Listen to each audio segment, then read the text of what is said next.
आज की शुरुआत हम कल वाले क्वेश्चन से करते हैं। कल एक क्वेश्चन दिया था आपको, कल शाम वाली क्लास में।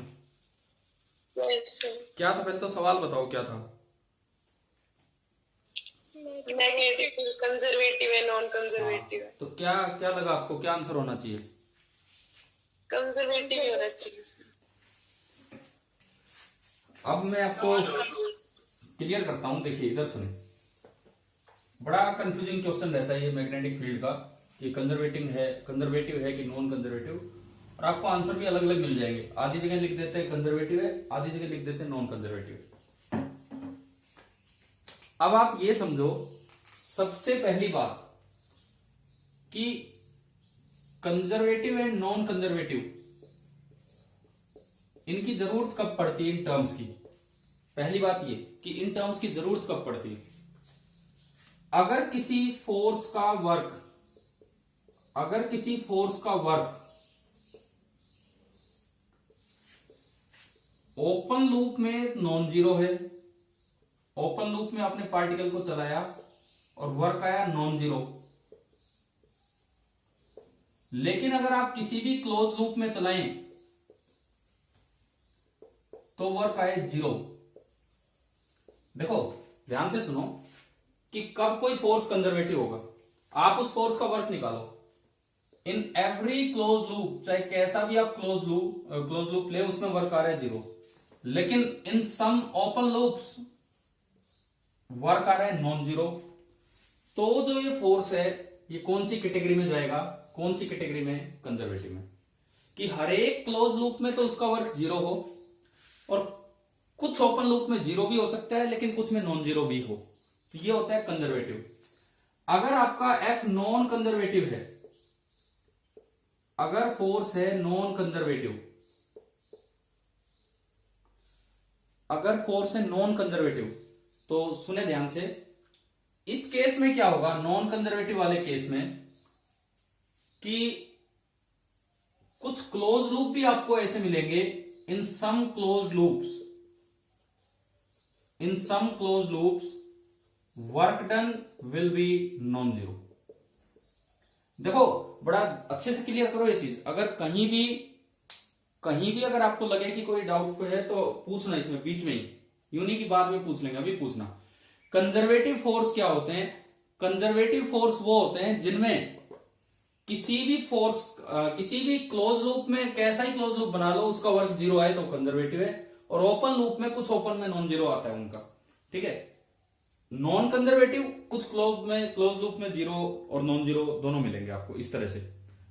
अब मैग्नेटिक फोर्स में आपने एक बात पढ़ी है, क्या इसका वर्क डन लूप पे डिपेंड करता है मैग्नेटिक फोर्स का, या magnetic forces never do work? पढ़ाया था कभी आपको एक चीज?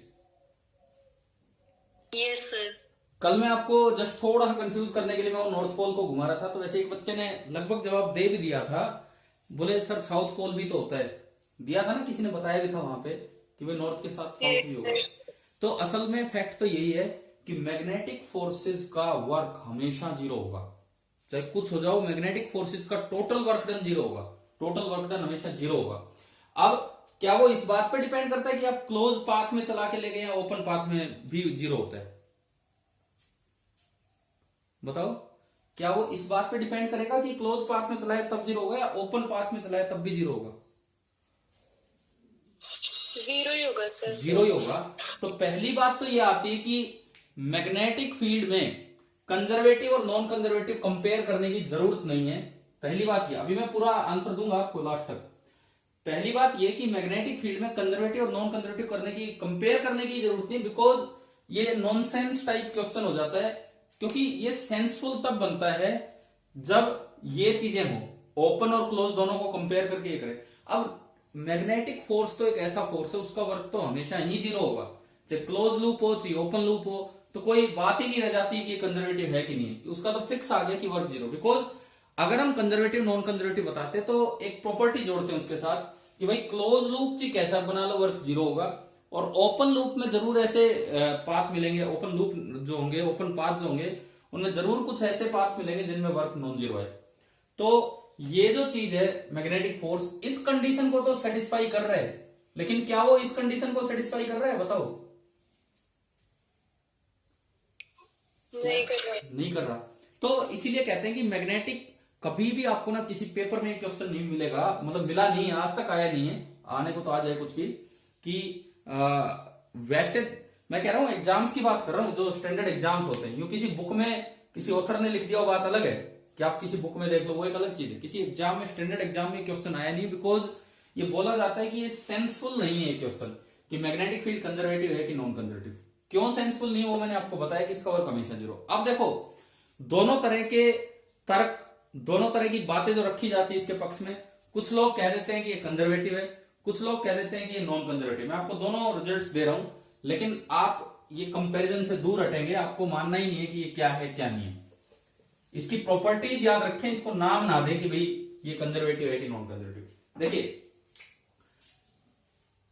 कंजर्वेटिव फील्ड की एक डेफिनेशन होती है, कोई भी फील्ड है ई। कंजर्वेटिव फील्ड की जो स्टैंडर्ड मैथमेटिकल डेफिनेशन वो होती है कि इंटीग्रल ई डॉट डीएल अगर किसी क्लोज पाथ में जीरो है, कोई भी आप क्लोज पाथ बनाओ और अगर उस फील्ड का, मैं फोर्स पे नहीं जा रहा, कंजर्वेटिव फील्ड की डेफिनेशन है ये कि अगर कोई भी आप क्लोज पाथ बनाए और उस पे उस फील्ड का डॉट प्रोडक्ट या ई डॉट डीएल और उसका इंटीग्रेशन, लाइन इंटीग्रल जीरो हो जाए, तो इसका मतलब वो फील्ड होता है कंजर्वेटिव। ये एक प्रॉपर्टी है कंजर्वेटिव फील्ड की। अब देखो अगर इसकी तरह देखेंगे तो आपको नॉन कंजर्वेटिव महसूस होगा मैग्नेटिक फील्ड। क्या कारण है? स्वयं आपने ये कोई मैग्नेट लिया, ये नॉर्थ पोल, ये साउथ पोल। हमने कल पढ़ा था कि मैग्नेट के अंदर तो फील्ड लाइन चलती है साउथ से नॉर्थ, एंड मैग्नेट के बाहर आती है नॉर्थ से साउथ, और ये क्लोज लूप होती है ना भाई? ये देखा था आपने डायग्राम इस तरह का। आप देखो मैं कोई भी क्लोज पाथ लूं, उस पे अगर integral E dot dl zero आ जाए, किसी भी क्लोज पाथ, मतलब हर एक क्लोज पाथ पे, तो वो कंजर्वेटिव रहेगा। और अगर एक भी क्लोज पाथ आपको ऐसा मिल गया कि integral E dot dl non zero आए, तो वो फील्ड नॉन कंजर्वेटिव हो जाएगा। देखो ये ई का मतलब इलेक्ट्रिक फील्ड नहीं है, E is the standard symbol for field. E का मतलब कोई इलेक्ट्रिक फील्ड नहीं है, ई एक स्टैंडर्ड सिंबल है फील्ड का। वो मैग्नेटिक भी हो सकता है, कुछ भी हो सकता है, किसी भी फील्ड का। अब मान लो मैं इस डेफिनेशन से चेक करूं कि ये फील्ड कंजर्वेटिव है कि नहीं, मैग्नेटिक फील्ड की मैं बात कर रहा हूं, तो मैंने जो क्लोज पाथ लिया वो अलोंग द फील्ड लाइन ही ले लिया। मैं कहता हूं मैंने यही क्लोज पाथ चूज कर दिया इस चीज को चेक करने के लिए, यही सेम क्लोज पाथ मैंने घूमते घूमते चूज कर दिया इस कंडीशन को चेक करने के लिए कि भाई अगर मुझे एक भी पाथ ऐसा मिल गया जहां integral E dot dl non zero आ गया, तो ये फील्ड कैसा हो जाएगा? Non conservative. अब देखो मैंने यही पाथ चूज किया, डीएल हमेशा पाथ के टेंजेंशियल होता है, और जो फील्ड होता है फील्ड, वो हमेशा फील्ड लाइन के टेंजेंशियल होता है। तो ये जो भी बी है, अब ई की जगह मैं बी ले रहा हूं, तो आप बताओ क्या पूरे पाथ पे बी और डीएल के बीच का एंगल 0 डिग्री रहेगा कि नहीं रहेगा? हर जगह शुरू से लेकर लास्ट तक बताओ। आपने ब्लू वाली तो लाइन ली है मैग्नेटिक फील्ड लाइन, और रेड वाला पाथ लिया है बिल्कुल इसी के साथ साथ, बिल्कुल इसी के ऊपर। तो जो डीएल बनता है वो तो पाथ के टेंजेंशियल बनता है, और जो बी लगता है वो फील्ड लाइन के टेंजेंट लगता है। तो क्या बी और डीएल दोनों के बीच का एंगल 0 डिग्री होगा कि नहीं होगा? हर जगह। ठीक है, तो आप अगर किसी भी इंस्टेंट पे बी डॉट डीएल निकालेंगे किसी भी जगह, तो वो आपका आएगा B into dl into cos of 0 degree, B into dl into cos of 0 degree, और ये आएगा पॉजिटिव। और इसका इंटीग्रेशन तो पॉजिटिव सारे जुड़ के भी आंसर क्या आना है? कल भी मैंने थोड़ा सा आइडिया दिया था इस चीज का, ये आना क्या है? फाइनली पॉजिटिव आना है। ठीक है, इसका मतलब इंटीग्रल बी डॉट डीएल, मैं हर क्लोज पाथ की बात नहीं कर रहा, पर मैंने परंतु एक क्लोज पाथ ऐसा ढूंढ लिया कि उस पे नॉन जीरो आया। अगर नॉन जीरो आया तो इसका मतलब बी कैसा होना चाहिए? बी कैसा होना चाहिए? Non conservative. अब मैं फोर्स से निकालूं, कोई भी कंजर्वेटिव फील्ड वो होता है कि उसके द्वारा लगाया गया फोर्स, कोई भी कंजर्वेटिव फील्ड वो होता है, दूसरी डेफिनेशन, कि उसके द्वारा लगाया गया फोर्स किसी क्लोज पाथ में वर्क ना करे। तो अगर मैं इस मैग्नेटिक फील्ड के फोर्स की बात करूं, भाई ये तो हो गया इंटीग्रल बी डॉट डीएल, आपने डायरेक्ट चेक किया, जो फील्ड की डेफिनेशन होती है, मैथमेटिकल डेफिनेशन। अब अगर मैं इसके फोर्स से भी चेक करूं, वैसे भी कर सकते हैं, तो इंटीग्रल एफ डॉट डीएल, अब आपको पता है ये तो हमेशा ही कितना होता है, मैग्नेटिक फोर्स का वर्क हमेशा ही कितना होगा, 0। तो अगर आप इससे चेक करें तो इससे आंसर आएगा कि जो मैग्नेटिक फोर्स है वो कंजर्वेटिव है, और फोर्स कंजर्वेटिव है तो उसका फील्ड भी कैसा हो जाएगा, कंजर्वेटिव। तो इसका ये मतलब है कि आप ये कंपेयर कर ही नहीं पाओगे, आप ये कंपेयर कर ही नहीं पाओगे कि ये फील्ड कंजर्वेटिव है या ये फील्ड नॉन कंजर्वेटिव है। कुछ प्रॉपर्टीज से लगता है कि ये फील्ड नॉन कंजर्वेटिव है, कुछ प्रॉपर्टीज से लगता है कि ये फील्ड कंजर्वेटिव है, और ये कहना या ना कहना इसकी कोई जरूरत ही नहीं है। क्यों जरूरत नहीं है, वो मैंने आज की क्लास की शुरुआत वहां से की। क्यों जरूरत नहीं है उस चीज की, क्योंकि मैग्नेटिक फील्ड ऐसा नहीं है कि उसका वर्क क्लोज पाथ में तो 0 हो और ओपन में नॉन जीरो। वो तो ऐसा यूनिवर्सल सा काम है कि उसका तो वर्क हर जगह ही कैसा होगा, 0 होगा। तो हमें सोचने की जरूरत नहीं पड़ती। अक्सर क्या होता है, सुनो, अक्सर कोई और फोर्स आएगा, सवाल आ गया कि भाई इसका वर्क ग्रेविटेशनल फोर्स आ गया, ग्रेविटेशनल फोर्स आपसे पूछा जाए क्लोज पाथ में ग्रेविटेशनल फोर्स का वर्क 0 होता है कि नॉन 0 होता है, बताएं। क्लोज पाथ में, क्लोज पाथ में ग्रेविटेशनल फोर्स का वर्क 0 होता है कि नॉन 0 होता है? हम ये सोचने, 0, इट इज ऑलवेज 0, नॉन 0 नहीं होगा। सुने, इट इज ऑलवेज 0। अगर आप एक पार्टिकल को क्लोज पाथ में मूव करवा रहे हैं, जहां से चले वहीं लेके आए, तो उसके ऊपर कोई ग्रेविटेशनल फोर्स लग रहा होगा तो उसका वर्क होगा 0, हमेशा 0 होगा। ये जवाब हम कैसे देते हैं, हम पहले ये सोचते हैं कि gravitational force, gravitational field conservative है कि नॉन कंजर्वेटिव है। तो हमारे दिमाग में आता है भाई ग्रेविटेशनल फील्ड तो कंजर्वेटिव है, और फिर हम बता देते हैं कि भाई इसका वर्क तो क्लोज पाथ में 0 होगा। अच्छा, अगर यूं आए, एक पार्टिकल ओपन पाथ में चला, एक स्ट्रेट लाइन के अलोंग चला है, बस यहां से यहां चला, और अब आपसे पूछा जाए कि ग्रेविटेशनल फोर्स का वर्क 0 होगा कि नॉन 0, तो इसका आंसर आएगा इट मे बी 0 और it may be non 0। Depend करता है कि फोर्स और फील्ड के बीच का एंगल कितना है। 90 डिग्री बना रहे तो हो सकता है 0 ही रह गया फिर तो, या फिर अगर 0 डिग्री एंगल है तो कुछ भी हो सकता है, मतलब इस तरह से ना। तो आप इस सवाल का जवाब देने के लिए एक बार गए ये सोचने कि ग्रेविटेशनल फोर्स कंजर्वेटिव है कि नहीं, ग्रेविटेशनल फील्ड कंजर्वेटिव है कि नहीं। मैग्नेटिक फोर्सेज में कभी भी क्वेश्चन आ जाए कि वर्क क्या होगा, बिना सोचे समझे एक ही जवाब देना है, क्या? मैग्नेटिक का वर्क क्या होगा, 0। तो इसलिए हमें जरूरत ही नहीं पड़ती कि ये कंजर्वेटिव है कि नॉन कंजर्वेटिव है। अब देखो, जो मुझे लगा जो बेस्ट पॉसिबल आंसर था वो मैंने आपको दिया है, और कल इसीलिए क्वेश्चन दिया था ताकि आगे कभी किसी को कंफ्यूजन ना हो। अभी बताएं, क्या ये सवाल क्लियर हो गया है आप सभी को, समझ में आ गया अभी? Yes sir. ठीक है। वैसे तो कभी ऑप्शंस में देते ही नहीं है कि magnetic field conservative non conservative. किसी बुक में अगर मिल जाए इस तरह का क्वेश्चन तो मैंने आपको क्लियर कर दिया है कि क्या इसका मीनिंग था, क्या नहीं था। अच्छा, अब देखिए, हमारा टॉपिक चल रहा था बार मैग्नेट, बार मैग्नेट।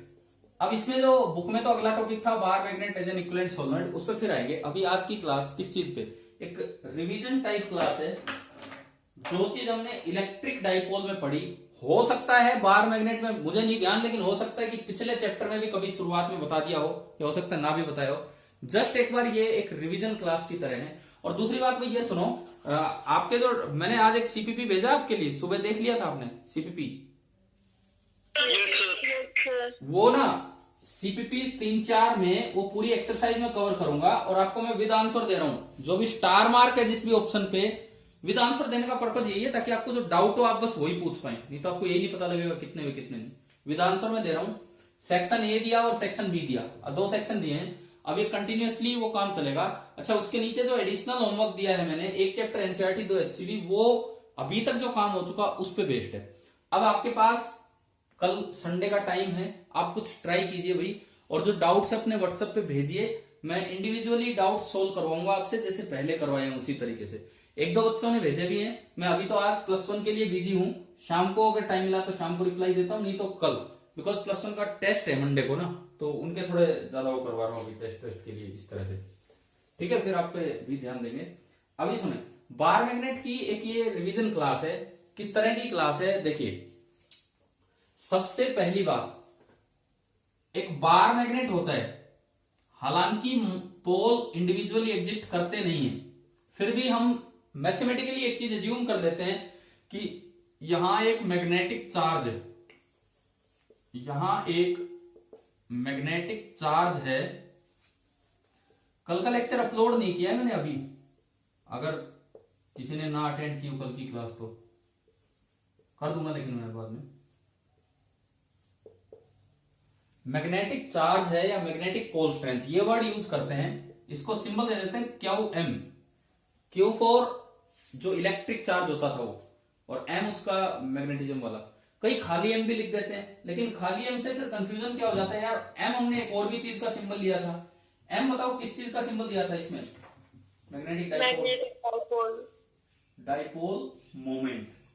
हमने जो एम सिंबल यूज किया था वो था मैग्नेटिक डाइपोल मोमेंट का था, तो इसीलिए मैं एम अवॉइड कर रहा हूं, मैं लिख रहा हूं क्यू एम। ये वाला सिंबल मैं यूज कर रहा हूं यहां पे। अच्छा अब देखो, ये क्यू एम, तो इसको लिख देते हैं माइनस क्यू एम। नेगेटिव तो कुछ होता नहीं, लेकिन north pole is equivalent to positive charge and south pole is equivalent to negative charge. और इन दोनों के बीच की सेपरेशन कौन सी लें? ज्योमेट्रिक लेंथ की मैग्नेटिक लेंथ? कौन सी सेपरेशन है पोल्स के बीच की? मैग्नेटिक। हाँ मैग्नेटिक लेंथ। अगर एक ही लेंथ दी हो तो वही है, अगर एक ही लेंथ दी हो तो वही है, लेकिन अगर दो दे रखी तो छोटी वाली लेंथ हम ले रहे हैं, एल मैग्नेटिक। अब जिस सेंस में आप इलेक्ट्रिक डाइपोल डिफाइन करते थे, डाइपोल मोमेंट, माइनस से प्लस उसका एरो होता था, डायरेक्शन होती थी डाइपोल मोमेंट, तो यहां भी देखो माइनस से प्लस, साउथ से नॉर्थ। और जो मैग्नेटिक डाइपोल मोमेंट होगा, दुनिया भर के सिंबल है इसके, कैपिटल एम भी लिख देते हैं इसे स्मॉल एम भी लिख देते हैं, इसको म्यू भी लिख देते हैं। मतलब सिंबल ही सिंबल है यार, अलग अलग बुक्स में कहीं कुछ यूज कर देते कहीं कुछ, ये है। तो ये आपके पीएम। आप बताओ इलेक्ट्रिक डाइपोल मोमेंट की क्या डायरेक्शन होती थी ना, सॉरी क्या मैग्नीट्यूड होता था इलेक्ट्रिक डाइपोल मोमेंट का? क्यू इंटू टू ए। तो उस सेंस में यहां बताओ क्या होगा? इस डायग्राम को देख के आप बताइए कि क्या होना चाहिए। QM into 2L, QM into L। हाँ 2L मत करो, QM इंटू इनके बीच का सेपरेशन, और this is the magnetic length. ये होता है मैग्नेटिक डाइपोल मोमेंट। अच्छा, एक पिछले चैप्टर में हम पढ़ के आए कि मैग्नेटिक डाइपोल मोमेंट का फॉर्मूला होता है करंट इंटू एरिया। पढ़ा ना हमने, आई इंटू ए लूप के लिए पढ़ा था, ध्यान है? Current into area magnetic dipole moment. वहां से उसकी यूनिट बनती है एम्पियर मीटर स्क्वायर, पढ़ा रखा है ये भी। तो आप बताओ मैग्नेटिक चार्ज की या मैग्नेटिक पोल स्ट्रेंथ की यूनिट क्या होगी, ये बताइए आप। मैग्नेटिक चार्ज या मैग्नेटिक पोल स्ट्रेंथ, इसकी यूनिट क्या होगी ये बताओ, यहां से देख के। मीटर। हाँ एम्पियर इंटू मीटर, बस सिंपली ये होगा एम्पियर इंटू मीटर। अगर मैं एल से डिवाइड करूं तो जो इस फैक्टर की जो यूनिट है दैट इज 1 एम्पियर मीटर। और ये सुनो, ये एक हाइपोथेटिकल सी चीज है, मैथमेटिकल अजम्पशन है, मैंने कल भी क्लियर किया था। पोल्स रियल में एग्जिस्ट नहीं करते, तो पोल स्ट्रेंथ भी रियल में एग्जिस्ट नहीं करती, परंतु फॉर्मूले बनाने के लिए, क्वेश्चंस करने के लिए हो सकता है कि इनकी जरूरत पड़ जाए हमें। चले यहां तक आया समझ में? अब देखो इस क्यूएम की दूसरी जरूरत कहां पड़ेगी मैं बताता हूं। अभी मैं शायद आज टाइम मिला तो आज ही ले लेंगे उसको, कि आपने गॉस लॉ पढ़ा इलेक्ट्रोस्टैटिक्स में। गॉस लॉ इन इलेक्ट्रोस्टैटिक्स की इक्वेशन है कि क्लोज सरफेस पे, सरफेस इंटीग्रल है E dot D S is equal to, क्या पढ़ा था बताओ, आगे बोलो, q in upon epsilon naught. मैं उसको लिख रहा हूं 1 upon epsilon naught into q, वो क्यू इन ही है, मतलब जो भी सरफेस आपने बनाई उसके। इसका इक्विवेलेंट जब आप लिखेंगे ना तो आपको जरूरत पड़ेगी। अभी देखिए, जब आप गॉस लॉ इन मैग्नेटोस्टैटिक्स लिखोगे तो बताओ क्या क्या चेंज आएगा, करते चलो। इंटीग्रल ई डॉट डीएस की जगह क्या आ जाएगा? इंटीग्रल ई डॉट डीएस की जगह क्या आ जाएगा? B dot ds. इसकी जगह आया integral B dot ds. Clear ना यहां तक? ठीक है, is equal to 1 by epsilon naught की जगह क्या आता है बताओ आप? Mu naught. म्यू नॉट या 1/म्यू नॉट, एक बार फिर से बताओ सोच के। 1/एप्सिलॉन नॉट की जगह क्या आएगा, म्यू नॉट की 1/म्यू नॉट? बोलो जल्दी बोलो। म्यू नॉट, क्योंकि 1/4πε0 जहां होता है तो उसमें 1/एप्सिलॉन नॉट की जगह म्यू नॉट रखते हैं, तभी वो म्यू नॉट अपॉन 4π बनता है। और जो क्यू वो इलेक्ट्रिक चार्ज था उसकी जगह यहां क्या आ जाएगा, क्यू एम एन। समझ में आया क्या? ये मैग्नेटिक चार्ज की यहां भी एक बार जरूरत पड़ेगी। समझ में आ गया भाई यहां तक? ठीक है, ये है गॉस लॉ इन इलेक्ट्रोस्टैटिक्स और ये है गॉस लॉ इन मैग्नेटोस्टैटिक्स। और अभी मैं आज की क्लास में बताऊंगा ये इस तरह से भी एक डायरेक्ट रिजल्ट आता है, क्या आता है वो अभी आज देखेंगे। क्लियर? अच्छा एक बार मैं आपको पढ़ा देता हूं, ऐसी कोई चीज कहां लिखी होगी अपनी बुक में। भाई बुक साथ लेके बैठा करो, आजकल तो एनसीईआरटी का ही ये चैप्टर चला रहे। पेज नंबर 185 निकालो, page number 185।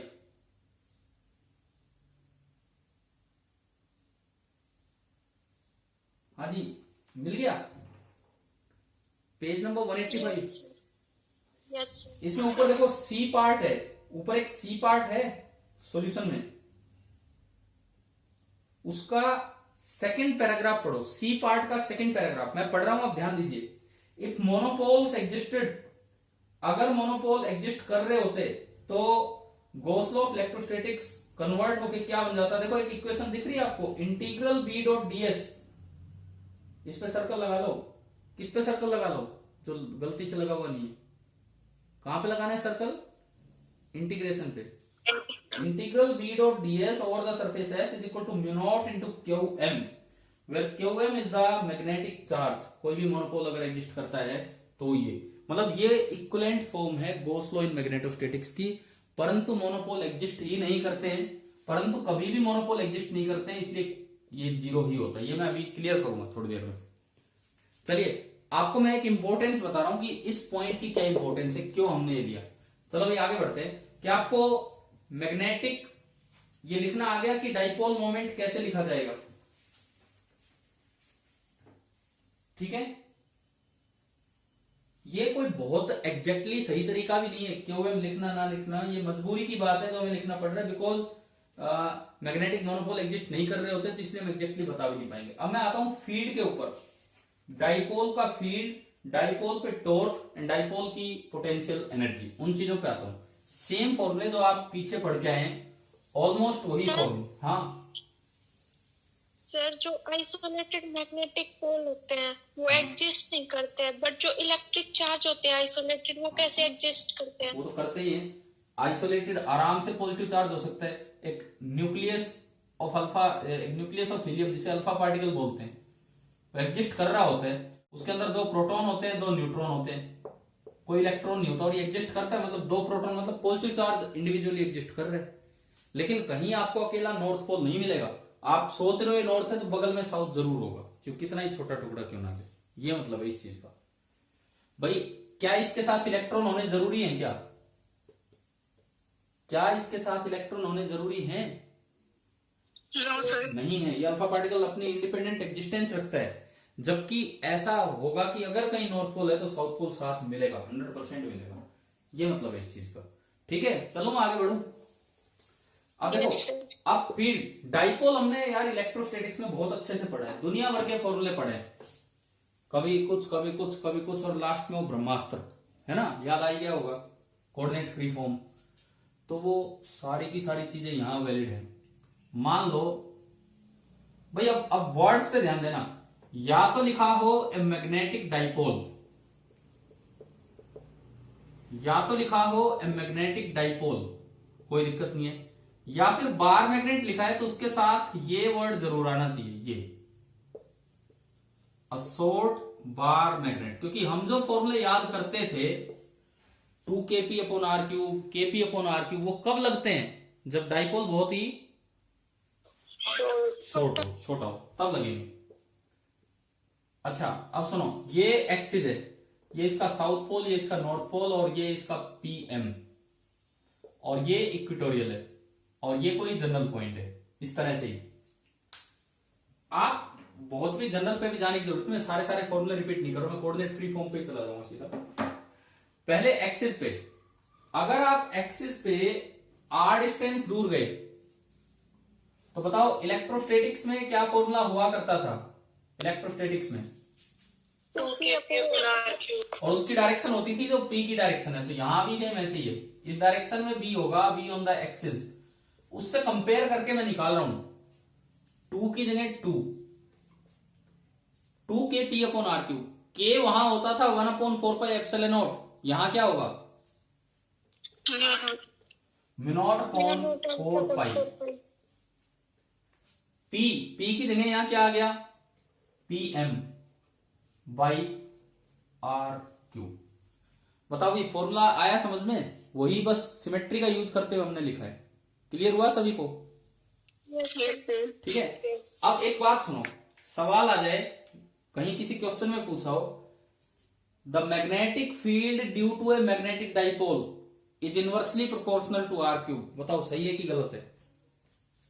On the axis में बात कर रहा हूं। चलो, magnetic field due to magnetic dipole is inversely proportional to r cube. बोलो। अरे कंफ्यूज मत हुआ करो, मैं कभी कभार सही बात भी बोल देता हूं। बताओ। हे भगवान, अब भी आंसर नहीं दे रहे। अरे magnetic field on the axis of dipole, magnetic dipole is inversely proportional to r cube, r distance है। बताओ ये सही है कि गलत है? सही है, बिल्कुल सही है, फॉर्मूला भी दिखा रहा मैं। ठीक है, लेकिन अगर यूं वर्ड आए ना, magnetic field due to bar magnet is inversely proportional to r cube, तो ये हमेशा सही नहीं होगा जब तक बार मैग्नेट के साथ वर्ड क्या लगा हो, शॉर्ट आए तो ही सही होगा। अब मैं फिर से बोलता हूं, मैं क्या बताना चाह रहा हूं आपको। अगर क्वेश्चन में आए कि magnetic field due to a magnetic dipole is inversely proportional to r cube, सही है, क्योंकि मैग्नेटिक डाइपोल हम छोटा ही मानेंगे। लेकिन अगर क्वेश्चन में आए कि magnetic field due to bar magnet is inversely proportional to r cube, वो गलत हो जाएगा, क्योंकि वो प्रोपोर्शनल टू आर क्यूब तभी होगा कब, जब वो बार मैग्नेट बहुत ही छोटा हो या पॉइंट बहुत ही दूर हो। थोड़ा ध्यान रख लेना इन चीजों का। अच्छा, अब मैं चलता हूं एक्सिस पे, नहीं सॉरी, इक्वेटोरियल पे। बी होगा पीछे की तरफ। बताओ क्या फॉर्मूला था इक्वेटोरियल पे? मैग्नीट्यूड माइनस तो डायरेक्शन के लिए हो गया, के पी अपॉन आर क्यूब, के की जगह μ0 upon 4 pi p m by r cube. और अब मैं बाकी सब फॉर्मूलों की बजाय सीधा मैं चलूंगा कोऑर्डिनेट फ्री फॉर्म पे। कोऑर्डिनेट फ्री फॉर्म, अगर इसके रेस्पेक्ट में आर वेक्टर, ये पोजीशन वेक्टर है, कोऑर्डिनेट फ्री फॉर्म याद है ना आपको? अरे भाई बताओ, कोऑर्डिनेट फ्री फॉर्म याद है कि नहीं है? पहले तो ये बताओ एक बार। इसके साथ बी किसी भी एंगल पे होगा, coordinate free form in terms of r क्या थी? मैं एक बार आपको इलेक्ट्रिक फील्ड वाला फॉर्मूला लिख के बताता हूं, मैं भी रिकॉल करता हूं। उसमें था k upon r cube 3 times p dot r cap into r cap minus vector p. यार कुछ याद आया? कुछ इस तरह का पढ़ा था हमने कभी? हाँ जी, याद है ना? ये ध्यान आ गया होगा तो, किस ऐसा पढ़ा था हमने। तो वो बी लिखो वहां, कोऑर्डिनेट फ्री फॉर्म आते ही सारे क्लियर हो गए, फिर सब कुछ ही इन्वॉल्व हो गया इसमें। अब आप लिखो यहां भी क्या होगा इस आर की टर्म्स में, ये देखते हुए के की जगह क्या आएगा? μ0 upon 4 pi by r cube, तो 1 बाई आर क्यूब ये हो गया। आगे चलते हैं, 3 times bracket P dot r cap, P की जगह पीएम। ठीक है, अब तो ये सेम ही फॉर्मूला है, पीएम डॉट आर कैप, ये जो भी नंबर आएगा उसको आर कैप से मल्टीप्लाई करना है, और माइनस पीएम। और जो आपके वो सब फॉर्मूले थे कि इन टर्म्स ऑफ थीटा के टर्म्स में लिखवाया था, k p upon r cube into under root 1+3 cos square theta, याद आ गए होंगे ना ये फॉर्मूले? ठीक है, ये सारे के सारे फॉर्मूले वैलिड हैं। एक बात का ध्यान रखना, कभी बोर्ड एग्जाम में इनके प्रूफ नहीं आएंगे। इलेक्ट्रिक डाइपोल के आएंगे, इनके नहीं आएंगे। कारण सुनो उसका क्या है। बुक्स में, एनसीईआरटी में तो नहीं, और बुक्स में प्रूफ कैसे दे देते हैं? एक को मान लेंगे क्यूएम, एक को मान लेंगे माइनस क्यूएम, और बिल्कुल इलेक्ट्रोस्टैटिक्स की तरह प्रूफ देते हैं। ये पूरी लेंथ 2a मान ली, तो आपको ध्यान है प्रूफ ऐसे किए थे हमने, 1 से r माइनस ए, 1 से r प्लस ए, फिर एक्सिस पे एक का फील्ड आगे बनेगा एक का पीछे, फिर बड़े में छोटा घटाया और वो अल्टीमेटली लास्ट में जाके कंडीशन लगाई कि r बहुत बड़ा है, तो ये फॉर्मूला निकल के आ जाता है। पढ़ा है ना ये प्रूफ आपने डाइपोल में? Yes sir. ये सेम ये प्रूफ यहां पे दे देते हैं बुक्स में, जो गलत है। बिकॉज मोनोपोल नाम की कोई चीज होती नहीं है, तो आप कैसे कह सकते हो कि आप ये कह सकते हो कि टोटल फील्ड ये होगा? बिकॉज इसका एक बड़ा कारण ये है, बहुत बड़ा कारण ये है कि फिजिक्स में बहुत सी बातें इस कॉन्सेप्ट से चलती हैं। क्या लिखा है मैंने, क्या लिखा है बताना पढ़ के? नेचर लव सिमेट्री, मतलब नेचर में बहुत सी चीजें सिमेट्रिकल हैं। अपना मुंह देख लो आप, अपना मुंह क्या दोनों कान एक ही साइड लगा रखे हैं भगवान ने, या बिल्कुल सिमेट्रिक चेहरा होता है?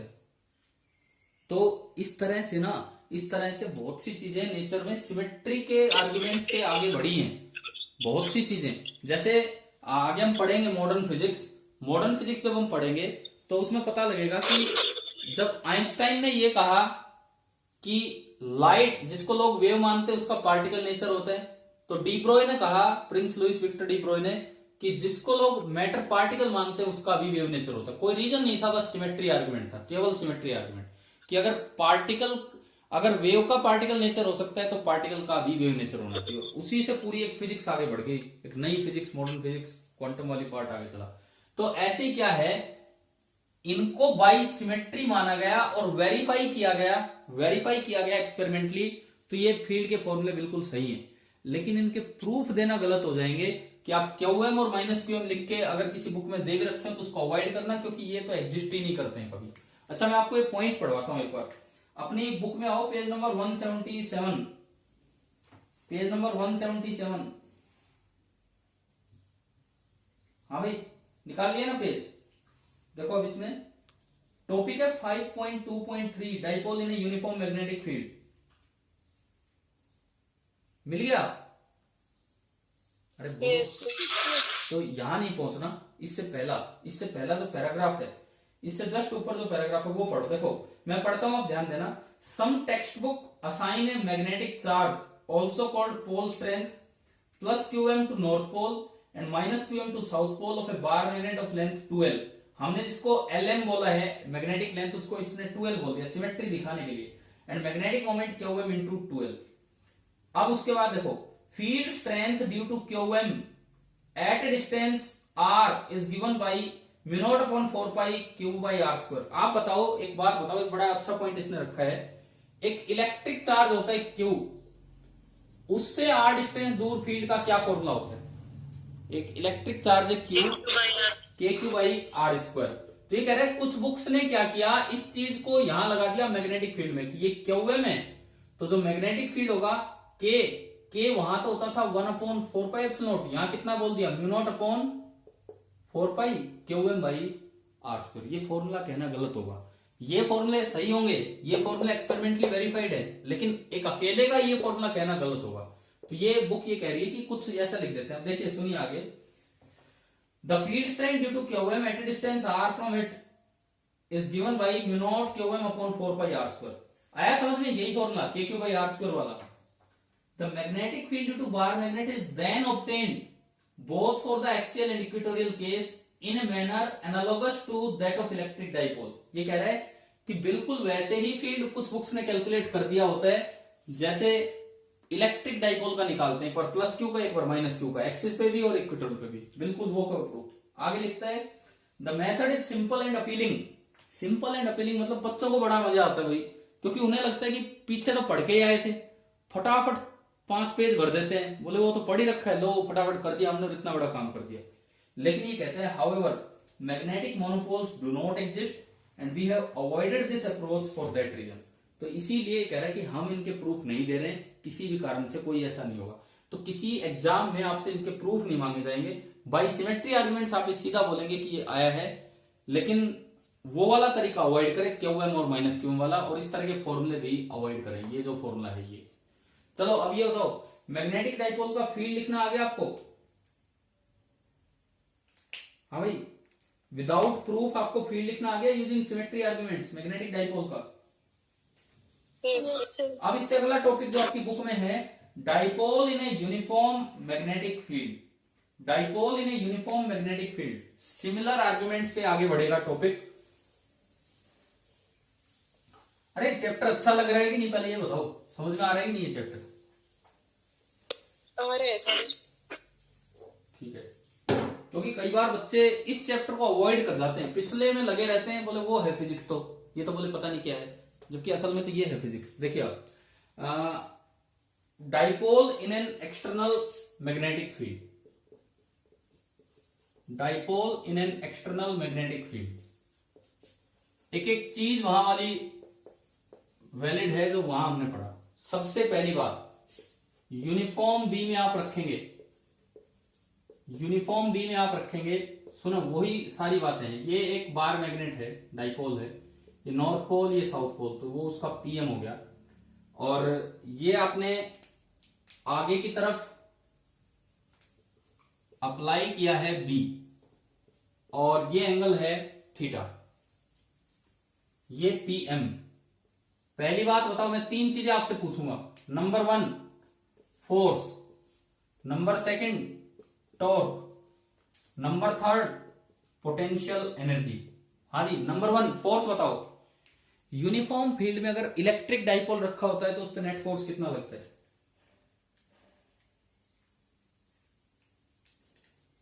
इतना सोचना पड़ रहा है। जीरो, क्योंकि प्लस क्यू पे फोर्स लगता है फील्ड की डायरेक्शन में और माइनस क्यू पे लगता है अपोजिट है। सिमिलरली जो नॉर्थ पोल होता है that is equivalent to plus q. North pole पे जो फोर्स लगेगा भाई, यहां पर रिवॉल्विंग चार्ज होगा, रिवॉल्विंग चार्ज पे तो फोर्स लग रहा होगा वेलोसिटी के परपेंडिकुलर, पता नहीं कैसे लग रहा होगा, छोड़ो उसको, हमें उस बात से कोई मतलब ही नहीं है, क्योंकि ये तो एक मैथमेटिकल अजम्पशन है जो हमने माना है। हम क्या कहेंगे कि जो नॉर्थ पोल है, वैसे ये भी तरीका बहुत सही नहीं होता, बट हमें मानना पड़ेगा कि नॉर्थ पोल पे तो फोर्स लगेगा फील्ड की डायरेक्शन में, एंड साउथ पोल पे फोर्स लगेगा फील्ड से अपोजिट डायरेक्शन में, और इक्वल पोल स्ट्रेंथ होती है इनकी, तो इस वजह से ये फोर्स भी इक्वल लगते हैं और ये दोनों कैंसिल आउट हो जाते हैं। ये एक लॉजिकल एक्सप्लेनेशन है जो इलॉजिकल है। मतलब क्या, बस ये बना रखा है कि इस तरह देख लो, लेकिन असल में ये सोचना गलत होता है, क्योंकि अकेले पोल तो एग्जिस्ट कोई होता ही नहीं, कोई पोल नाम किसी। फिर भी हम सिमेट्री आर्गुमेंट से गए और एफ नेट कितना आ गया? 0। टॉर्क का फॉर्मूला वहां बताओ क्या होता था वहां पे? P into E। अरे इंटू को दूर भगाओ भाई, इंटू पिंटू को दूर भगाओ, क्या बोल रहे हो, दोबारा बोलो। पीएम क्रॉस बी हो जाएगा यहाँ पे, वहां पी क्रॉस ई था, यहाँ पीएम क्रॉस बी। और वो सारी बातें दिमाग में आ जानी चाहिए। 3 case, stable equilibrium, unstable equilibrium. कुछ याद आ रहा है क्या मैं क्या बता रहा हूँ? मैं ज्यादा बना नहीं रहा, बस थोड़ा थोड़ा ही बता रहा हूँ यहाँ पे। Yes sir. जब बी और पीएम सेम डायरेक्शन में होते हैं तो स्टेबल इक्विलिब्रियम, जब बी और पीएम अपोजिट डायरेक्शन में होते हैं तो अनस्टेबल इक्विलिब्रियम। याद आ रहा होगा ना वो चीजें जो भी था। और जब बी और पीएम परपेंडिकुलर होते हैं तो कोई सभी नहीं होता। हाँ सही है, ध्यान है, शुक्र है। कभी बोल दो न्यूट्रल इक्विलिब्रियम, यहाँ कोई भी इक्विलिब्रियम नहीं होता है इस समय, सेम हो कि वो चीजें वैलिड है। ठीक है, बस मैं आगे बढ़ता हूं। और एक और बात बताओ, ये कौन से इक्विलिब्रियम से अगर आप थोड़ा सा डिस्प्लेस कर दो तो वो ऑसिलेशन करने लगता है? स्टेबल से कि अनस्टेबल से? देखो, अनस्टेबल से अगर आपने जरा सा भी इसको छेड़ दिया नहीं, भाग जाएगा, ऑसिलेट नहीं करेगा। ये तो इंतजार ही कर रहा है कि कोई आए और हल्का सा बस यूं झटका दे दे और ये चला जाएगा उधर। ऑसिलेट कब करेगा?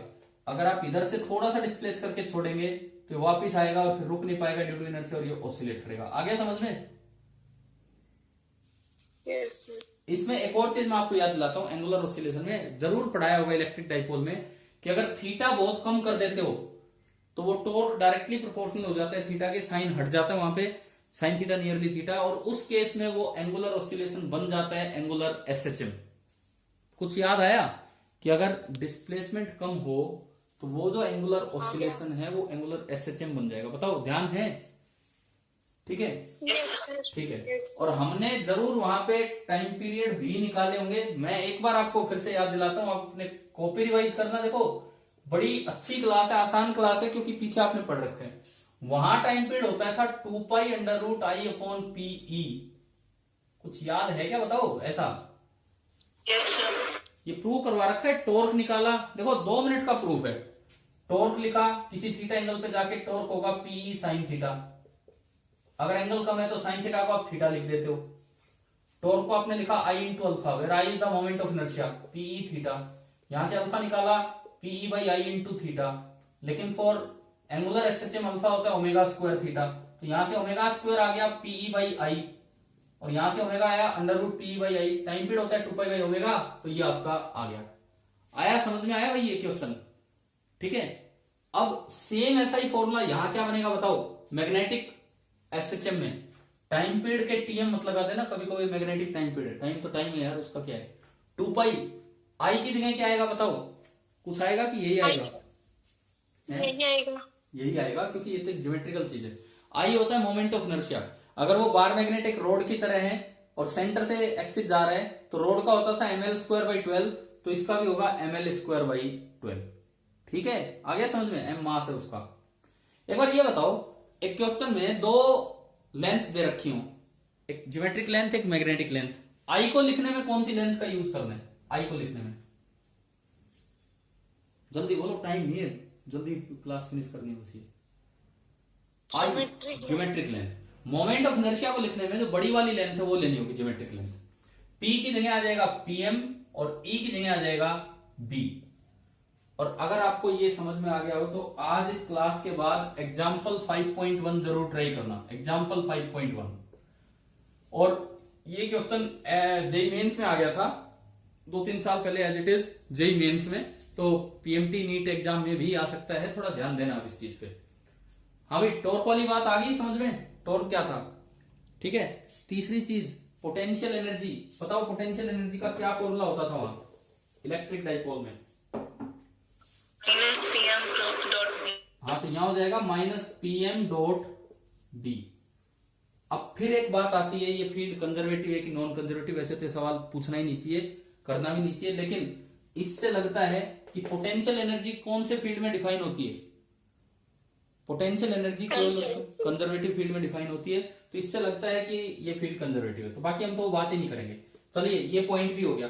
एक आखिरी पॉइंट बताता हूं, आज की क्लास का आखिरी पॉइंट, कि कभी ये फॉर्मूला पढ़ा था एनसीईआरटी चैप्टर 1 का 27वां सवाल, P into D/dr, chapter 1 exercise 20। बताओ ये ध्यान आ रहा है कि ये कोई फॉर्मूला था?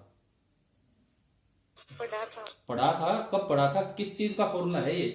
अगर एक इलेक्ट्रिक डाइपोल ऐसे फील्ड में रखा हो जो यूनिफॉर्म नहीं है, नॉन यूनिफॉर्म है, परंतु उसकी खासियत क्या है? उसकी डायरेक्शन हर जगह सेम है, केवल और केवल उसका मैग्नीट्यूड चेंज हो रहा है। आप रिवाइज करना भाई अपने इलेक्ट्रोस्टैटिक्स के नोट्स, एज इट इज ये चीजें वैलिड है यहाँ पे। अगर ऐसे फील्ड में रखा है जहां पे magnitude of electric field change हो रहा है, डायरेक्शन कांस्टेंट है, तो उस पर फोर्स नॉन जीरो आएगा, और वहां जो फोर्स होगा उसका फॉर्मूला था P इंटू D/dr का मोड। ऐसे ही अगर किसी डाइपोल को, मैग्नेटिक डाइपोल को, बार मैग्नेट को ऐसे मैग्नेटिक फील्ड में रख दिया जहां पे, ऐसे मैग्नेटिक फील्ड में रख दिया जहां पे मैग्नेटिक फील्ड की डायरेक्शन बार बार ना, डायरेक्शन सेम है, मैग्नीट्यूड चेंज हो रहा है, तो बताओ मैग्नेटिक फोर्स का क्या फॉर्मूला बनेगा? P की जगह PM और DE/dr की जगह मोड ऑफ dV/dr। याद आ गया होगा, नहीं भी आया हो तो एक बार अपनी कॉपी से थोड़ा इलेक्ट्रिक डाइपोल आज रिवाइज कर लो, क्योंकि आज की क्लास किसी प्रूफ पे मत जाओ, किसी भी प्रूफ पे मत जाओ, बिकॉज ये मैग्नेटिक चार्ज एग्जिस्ट कर नहीं रहा होता है, तो प्रूफ पे हम जा नहीं पाएंगे। तो ये इस तरह का पार्ट था। ठीक है। इसके बाद आज का जो आपका काम है, सुने ध्यान से, आप पहले 500 सोल्ड एग्जाम्पल, यार बड़े अच्छे एग्जाम्पल्स हैं एनसीईआरटी के, 5.1 to 5.5, पहले 500 सोल्ड एग्जाम्पल आप ट्राई कर लेंगे। और आज की क्लास में वो जो सीपीपी दिया वो एक अलग चीज है, बट ये आज की क्लास पे बेस्ड है, तो ये तो जरूर करें। पहले 500 सोल्ड एग्जाम्पल आज आप ट्राई कर लेंगे और वहां तक पढ़े। उसके बाद वहां तक पढ़ने जो भी आपसे पढ़ा जाए इस बुक से, क्योंकि बड़ा अच्छा पार्ट है। ये जो 5वां सोल्ड एग्जाम्पल है ये भी आ चुका है एक बार ऐसे कॉम्पिटेटिव एग्जाम्स में, काफी अच्छा क्वेश्चन है वो। 5वां सोल्ड एग्जाम्पल आपको ये बता रहा है कि कब तो कोई चीज स्टेबल इक्विलिब्रियम में होती है, कब अनस्टेबल इक्विलिब्रियम में। किसी एक को सोर्स मानना है, दूसरे को टेस्ट, तो ये करना भी ट्राई आज। और उसके बाद आता है magnetism and Gauss law. Magnetism and Gauss law, आज मैंने उसकी एक फॉर्म आपको दिखाई थी। मैग्नेटिज्म एंड गॉस लॉ की एक फॉर्म आपको दिखाई थी आज, क्या बताई थी बताओ? बस मैं लास्ट 1-2 मिनट ले रहा हूं क्लास अभी। Integral B dot D S is equal to क्या था? Mu naught into Q M M. परंतु गॉस ने एक बड़े इंपॉर्टेंट बात, गॉस लॉ ये बनता है यहाँ पे कि ये लगता है क्लोज सरफेस पे, ये जो इक्वेशन लगती है क्लोज सरफेस पे लगती है, और क्लोज सरफेस के अंदर कभी अकेला नॉर्थ पोल नहीं हो सकता है। आप अगर ऐसे रख दिया ये नॉर्थ ये साउथ, और आप कह रहे हो कि मैंने तो ये क्लोज सरफेस मानी, तो इसका ये मतलब नहीं कि आप एक नॉर्थ मान के चलोगे। आपके लिए बाहर वाले की कोई इंपॉर्टेंस नहीं है, आपके लिए अब ये मैग्नेट ही इतना सा है, और अगर मैग्नेट इतना है तो नॉर्थ के साथ जरूर क्या आता है? साउथ आता है, और साउथ आता है तो ये माइनस प्लस कैंसिल आउट हो जाएंगे। एक बड़ा अच्छा रिजल्ट है गॉस लॉ, ये इक्विवेलेंट गॉस लॉ है मैग्नेटोस्टैटिक्स का। वैसे तो गॉस लॉ का इक्विवेलेंट रूल यहाँ पे हमने बताया था एसीएल होता है, एसीएल पढ़ाया था ना पीछे, लेकिन यहां पे आप याद रखना किसी भी क्लोज सरफेस के ऊपर, चाहे फील्ड यूनिफॉर्म हो चाहे नॉन यूनिफॉर्म हो, किसी भी क्लोज सरफेस पे मैग्नेटिक फील्ड का फ्लक्स हमेशा कितना होगा? 0 होगा। चलो भाई अब ठीक है, आप रिवाइज करना, मैं क्लास को फिनिश कर रहा हूं, और पहले 7 सॉल्व एग्जाम्पल आप ट्राई कर सकते हो। Thank you.